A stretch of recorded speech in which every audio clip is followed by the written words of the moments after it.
बाजत अवध बधैया दशरथ घर, सोहर दशरथ घर सोहर हो। ए हो जन्मे है दीन दयाल, दूनहु कुल तारन, दूनहु कुल तारन हो। ए हो जन्मे है दीन दयाल, दूनहु कुल तारन, दूनहु कुल तारन हो। बाजत अवध बधैया दशरथ घर, सोहर दशरथ घर सोहर हो।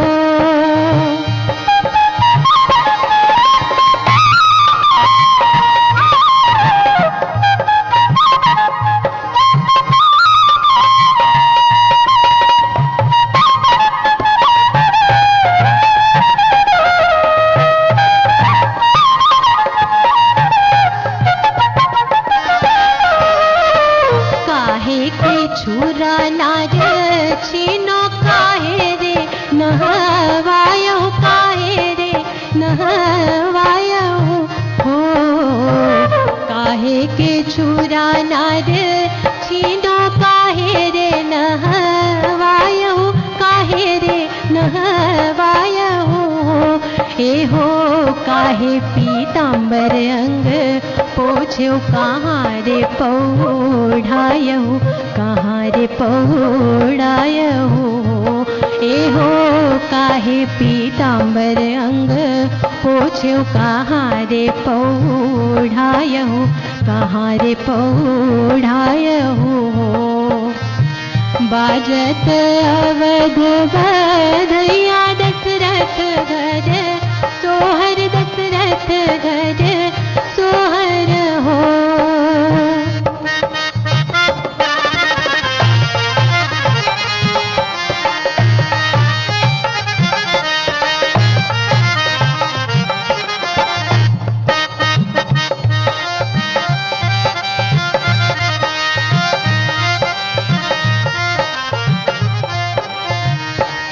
जवाब सुनिएगा। पूछा गया था किससे नाल छेदन हुआ है, कहाँ पौड़ाया गया, कहाँ लिटाया गया बच्चे को, कैसे नहलाया गया। जवाब सुनते हैं।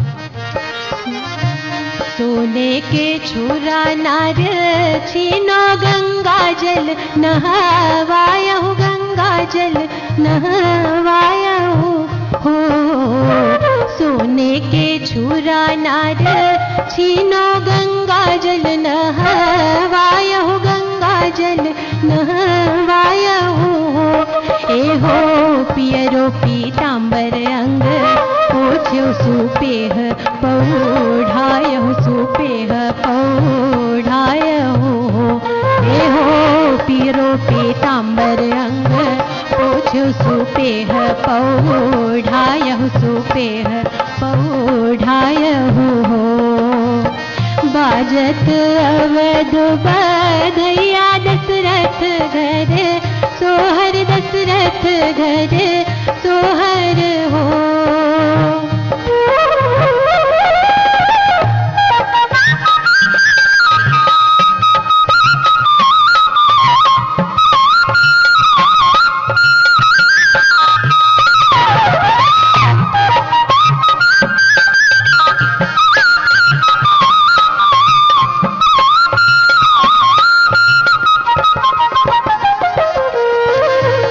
राम का श्रृंगार देखिए, छोटे छोटे घुंघराले बाल बच्चों के चेहरे पे कितने सुंदर होते हैं।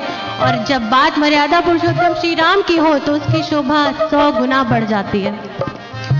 राम के माथे की लटुरिया बहुत निक लागे, बहुत भल लागे हो। राम के माथे की लटुरिया बहुत निक लागे, बहुत भल लागे हो। ए हो मानो कवल के रे फूल त भंवरा बिराजई, भंवरा बिराजई हो। ए हो मानो कवल के रे फूल त भंवरा बिराजई, भंवरा बिराजई हो। बाजत अवध बधैया दशरथ घर सोहर दशरथ घर सोहर हो। बाजत अवध बधैया दशरथ घर सोहर दशरथ घर सोहर हो। ए हो जन्मे है दीन दयाल दोनों कुल तारन दोनों कुल तारन हो। ए हो जन्मे है दीन दयाल दोनों कुल तारन दोनों कुल तारन हो। ए हो जन्मे है दीन दयाल दोनों कुल तारन दोनों कुल तारन हो।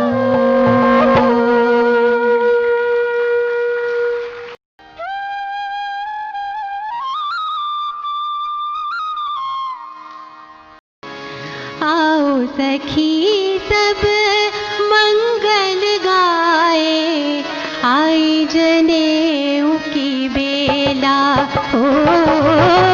आई जनेऊ की बेला आओ सखी सब मंगल गाए आई जनेऊ की बेला हो। आई जनेऊ की बेला काशी चारों वेद पढ़न को बरुआ चला है अकेला हो। बरुआ चला है अकेला आओ सखी सब मंगल गाए आई जनेऊ की बेला हो। आई जनेऊ की बेला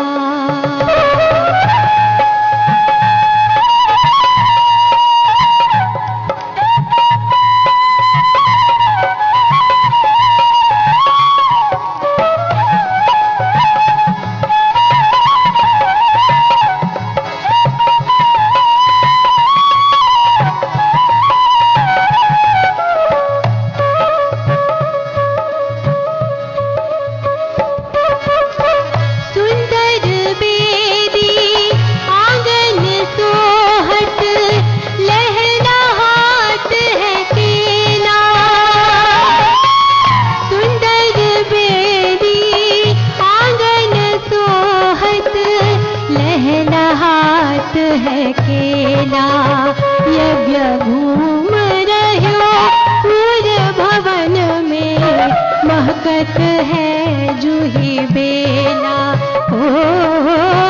महकत है जूही बेला आओ सखी सब मंगल गाए आई जनेऊ की बेला हो। आई जनेऊ की बेला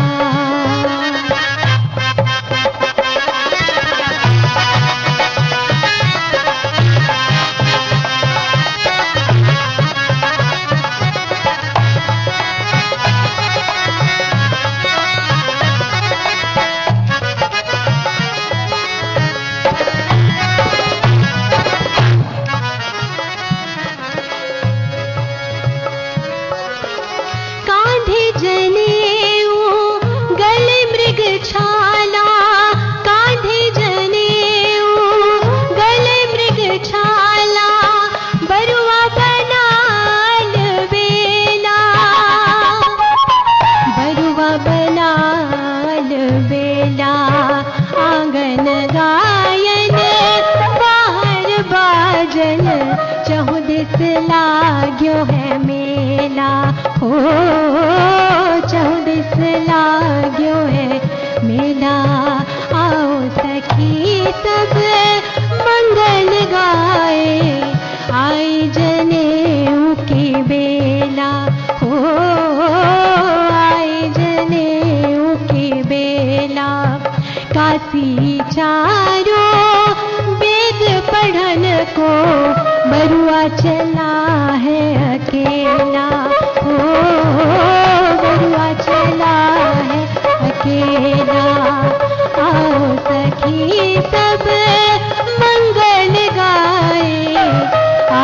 जनेऊ की बेला,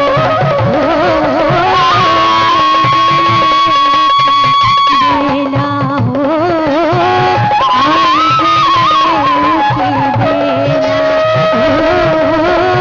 आई जनेऊ की बेला।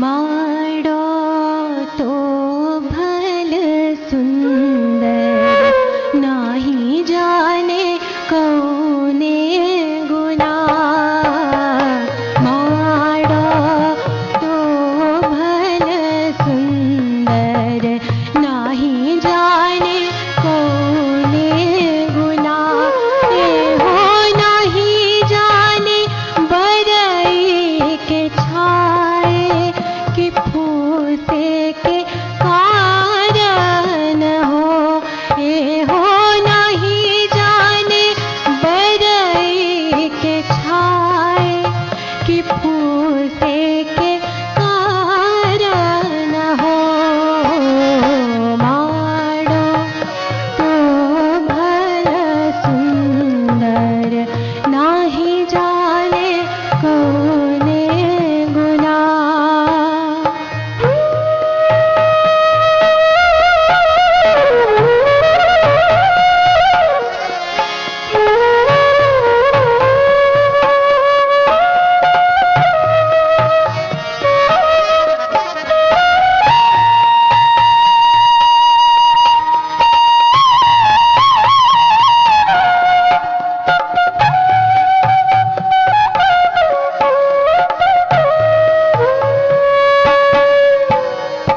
कलसा तो भल सुंदर नाही जाने कौने गुना, कलसा तो भल सुंदर नाही जाने कौने गुना।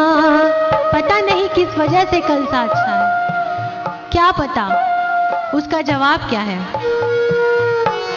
ये हो नहीं जाने कुम्हारा के गढ़ में कि बुआ के गोठाए हो, ये हो नहीं जाने कुम्हारा के गढ़ में कि बुआ के गोठाए हो, माड़ो तो भल सुंदर नाही जाने कौने गुना।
जिया कुलावे, मैके की सुधिया सतावे, बिरना का भेजी बुलवाओ, ससुरारी माँ जिया नाही लागे।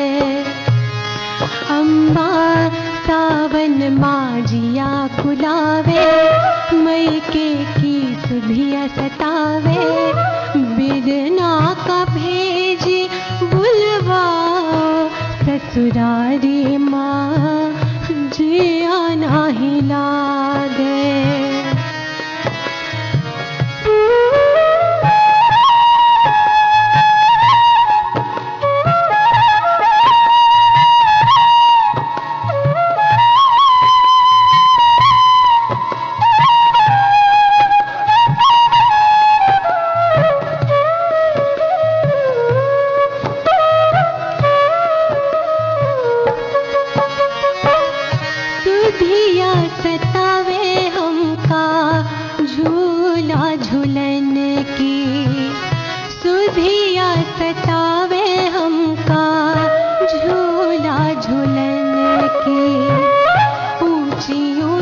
पेंगन से गगन छुअन की, ओ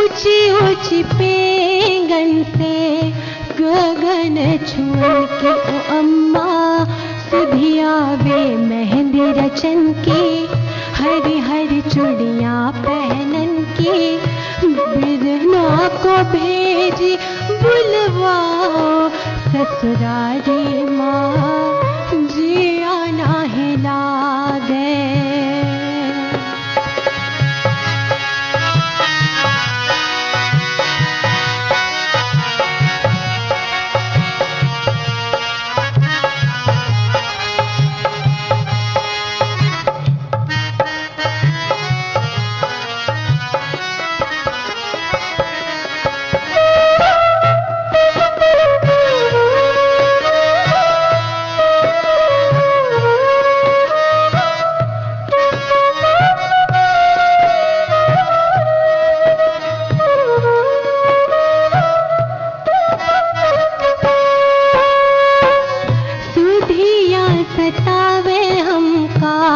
कजरी खेलन की, सुधिया सतावे हमका, कजरी खेलन की, सखियों से हिल मिल बतिया करन की, सखियों से हिल मिल बतिया करन की, ओ अम्मा सुधिया वे भौजी के संग की, बत्तियों से जियरा हरन की, बिरना को भेजी बुलवाओ, ससुरारी माँ जिया नाही लागे, ससुरारी माँ जिया नहीं लागे।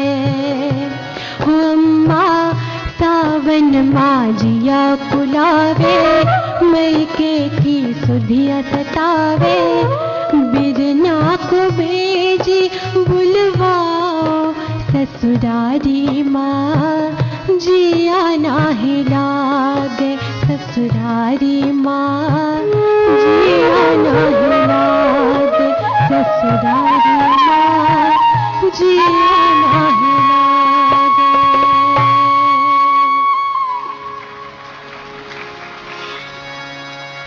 वापस से विवाह की चहल पहल में चलते हैं और अंतिम गीत प्रस्तुत कर रही हूँ आप सभी के सामने। इस गीत प्रकार को नकटा कहते हैं। नकटा स्पेशली इसका नाम इसलिए भी कहा जा सकता है कि नकटोरा एक शब्द लिया गया है जो नाटक से उत्पन्न हुआ है। नाटक से ही इसका देशी वर्जन बोल सकते हैं आप, देशी प्रकार हो गया है नकटोरा, क्योंकि शादियों में बारातें चली जाती थी, रात रात भर स्त्रियों को जागना होता था और पहरा देना होता था, मैं तो कहूँगी एक तरह से, क्योंकि घर के सभी पुरुष शादी में गए होते थे। घर में कोई अनहोनी ना हो, घर में सब हंसी खुशी बीत जाए, वो रात काटने के लिए ये नकटोरा किया जाता था। उसके लिए नकटा गीत गाया जाता था। हास परिहास के चुटीले, कहीं तीखे व्यंग, कहीं ननद भाभी की तकरार, कहीं सास की झिड़क, कहीं देवर से चुगलबाजी, इसी प्रकार का एक गीत आप सबके सामने प्रस्तुत कर रही हूँ। आशीर्वाद चाहती हूँ।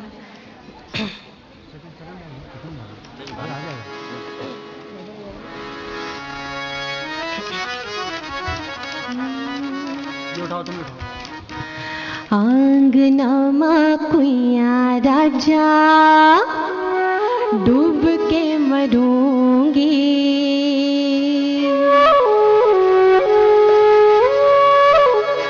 आंगनमा कुइया राजा डूब के मरूंगी, आंगनमा कुइया राजा डूब के मरूंगी, डूब के मरूंगी राजा, डूब के मरूंगी सैया, डूब के मरूंगी, डूब के मरूंगी, आंगनमा कुइया राजा डूब के, आंगनमा कुइया राजा डूब के मरूंगी।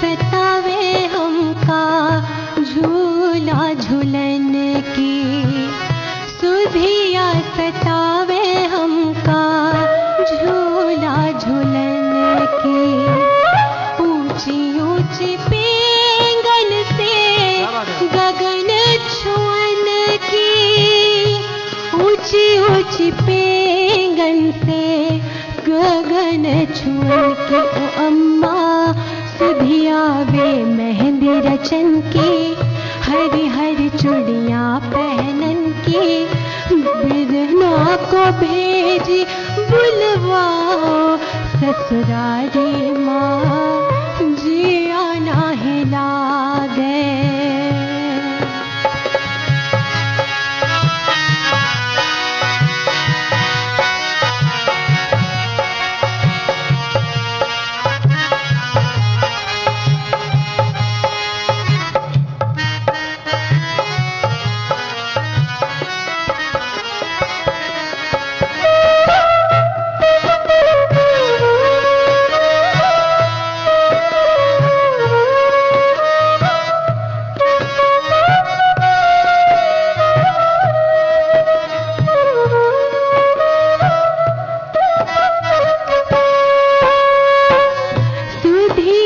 सतावे हमका कजरी खेलन की, सुधिया सतावे हमका कजरी खेलन की, सखियों से हिल मिल बतिया करन की, सखियों से हिल मिल बतिया करन की, ओ अम्मा सुधिया वे भौजी के संग की, बत्तियों से जियरा हरन की, बिरना को भेजी बुलवाओ ससुरारी माँ, जिया नाही लागे ससुरारी माँ, जिया नहीं लागे। हो अम्मा सावन माजिया कुलावे, मैके की सुधिया सतावे, बिरना को भेजी बुलवाओ ससुरारी माँ, जिया नाही लागे ससुरारी माँ, जिया नाही लागे ससुरारी माँ, जिया नाही लागे।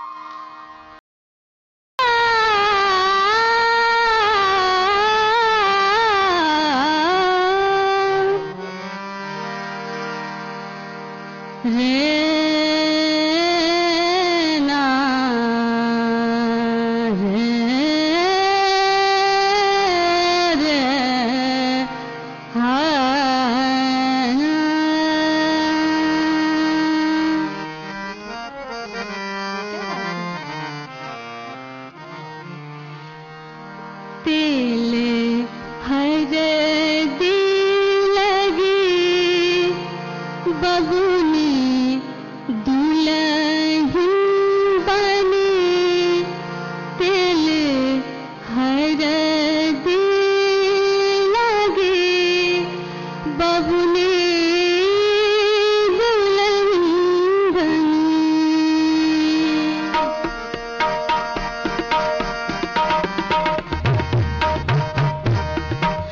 हरियर बसवा कटाया, सोझे सोझे छाटवाया, हरियर बसवा कटाया, सोझे सोझे छाटवाया, बाबा तेल हरदी लगाई जाई हो, बाबा आज तेल हरदी लगाई जाई हो। पहले अंगना लिपाया, पीछे गड़ा खोदवाया, ओही गढ़ा में बसवा रोपाई जाई हो, ओही गढ़ा में बसवा रोपाई जाई हो। तेल हरदी लगी, बबुनी दुल्हन बनी, तेल हरदी लगी, बबुनी दुल्हन बनी।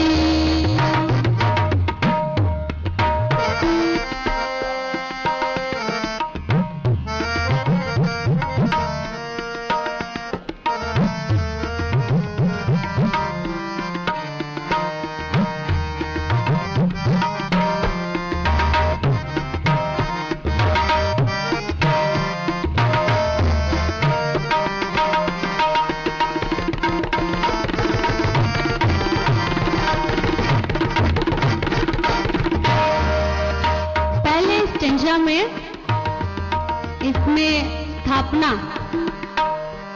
का वर्णन है और अंतिम लाइन बहुत ही सुंदर है। हल्दी जब चढ़ाते हैं तो जो हमारी भाभी लोग होती हैं या जो भी जिनका मजाकदार रिश्ता होता है, तो वो लोग हल्दी का ठप्पा लगाती है पीछे शर्ट पे या उनके पीठ पे। सुनिए, अक्षत फूल हरदी अधूरी बानी लईके, गड़ा बीचे डही जाले दरब लगाई के।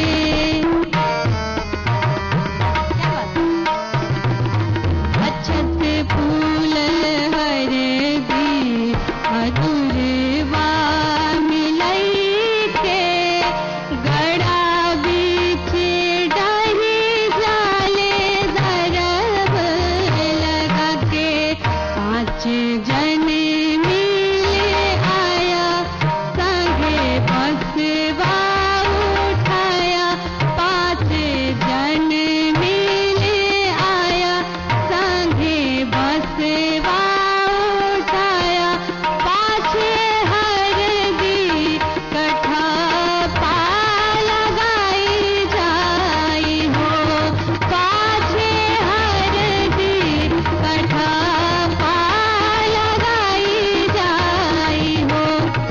तेल हरदी लगी, तेल हरदी लगी, बबुनी दुल्हन बनी।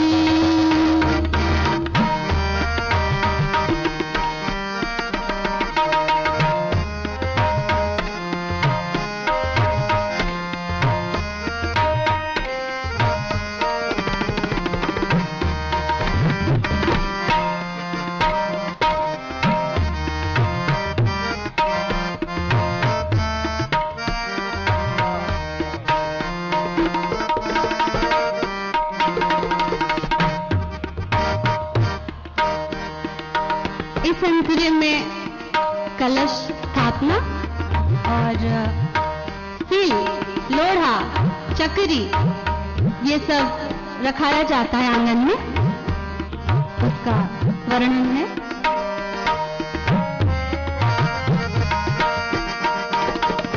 चारू कोना चार बासे औरी गड़ैहा, ऊपरा से सरपत कमरवा चवैहा।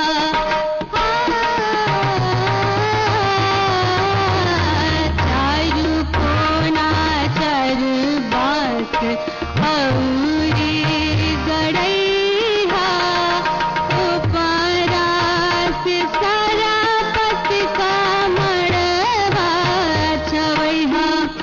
बीचे कले सारा खाया, आगे वानर टिकवाया। बीचे कले सारा खाया, आगे वानर टिकवाया। संगे सील लोढ़ा चक्री रखाई जाई हो, संगे सील लोढ़ा चक्री रखाई जाई हो। तेल हरदी लगी बबुनी दुल्हन बनी, तेल हरदी लगी बबुनी दुल्हन बनी। क्या बात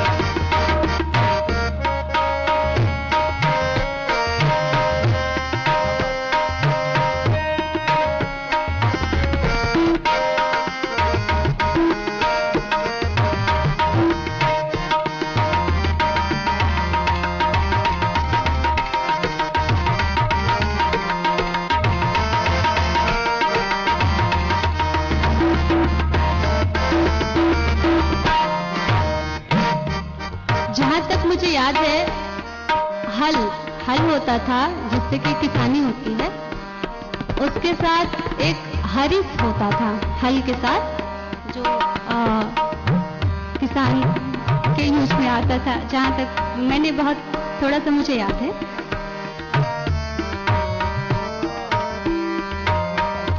सीले लोढ़ा धई के हरिस गड़ाई, हरिसया बास बिचे सुगा बनाई।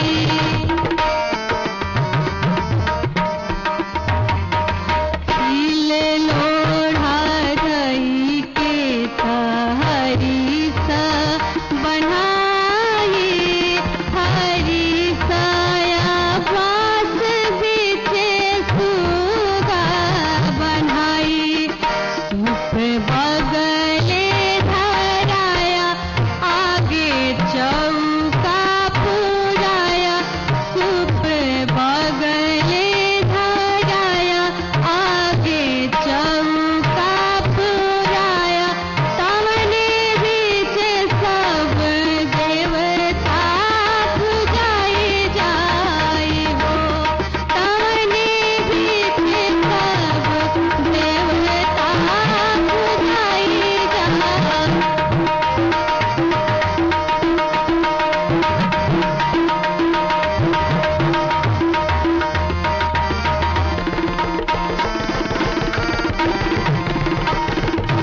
जान मारे अंगूठे से करियानु हो, बाबा गवन के बेरिया।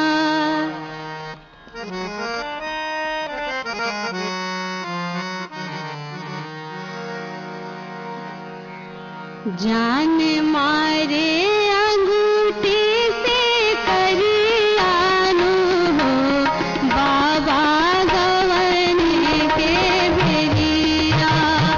जान मारे अंगूठे से करियानु हो, बाबा गवन के बेरिया।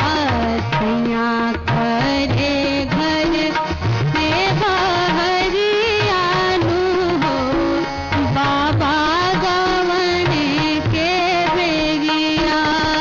सैया करे घर से बहरियानु हो, बाबा गवन के बेरिया।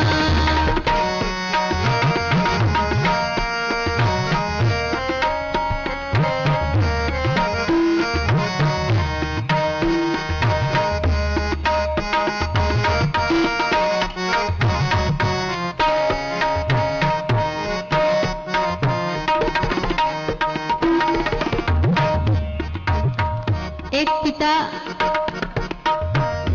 समाज के रीति रिवाज और नियमों की वजह से कितना लाचार हो जाता है कि अपने बच्चों का दर्द देखकर भी वो उन्हें समझा रहा है कि कोई बात नहीं, अब यही तुम्हारा ससुराल है, ये जो अम्मा है तुम्हारी माँ है, और ये तुम्हारे पति हैं, ये जो जैसे रखेंगे जो करेंगे तुम्हें रहना होगा, तुम रहो।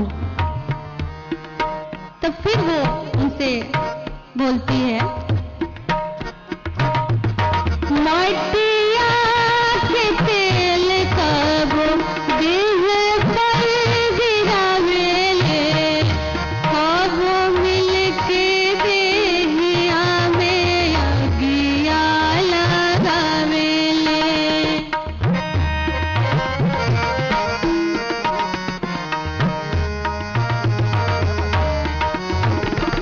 मटिया के तेल कब देह पर गिरावेले, कब मिल के देहिया में अगिया लगावेले।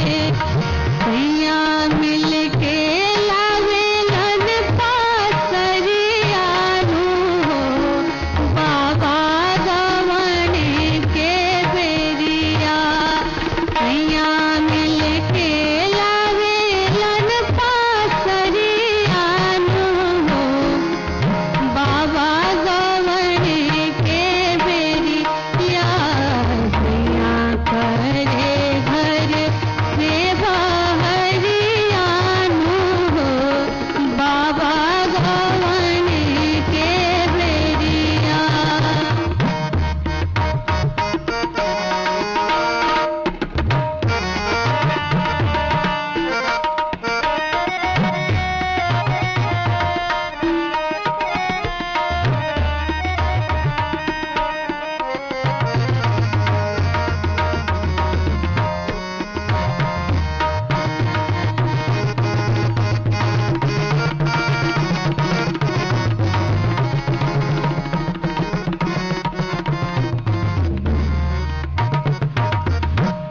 अंततः वो हार जाती है। वो उसे एक ही बात समझाते हैं और वो भी उनसे एक ही बात कह जाती है।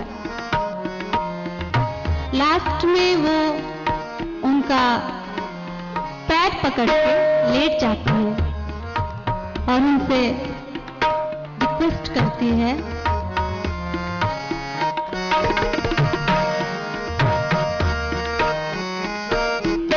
तोहरे दुआरिया पन्नुन रोटी खइबो, घर से बहरिए को डेग ना बढ़इबो। आपकी कोई पे, आप जैसे रखोगे मैं वैसे रहूंगी, बस मुझे अपने घर में रहने दो। कल वही लड़की उस घर की होकर के आज उनसे भीख मांगती है, मुझे अपने घर में रहने दो।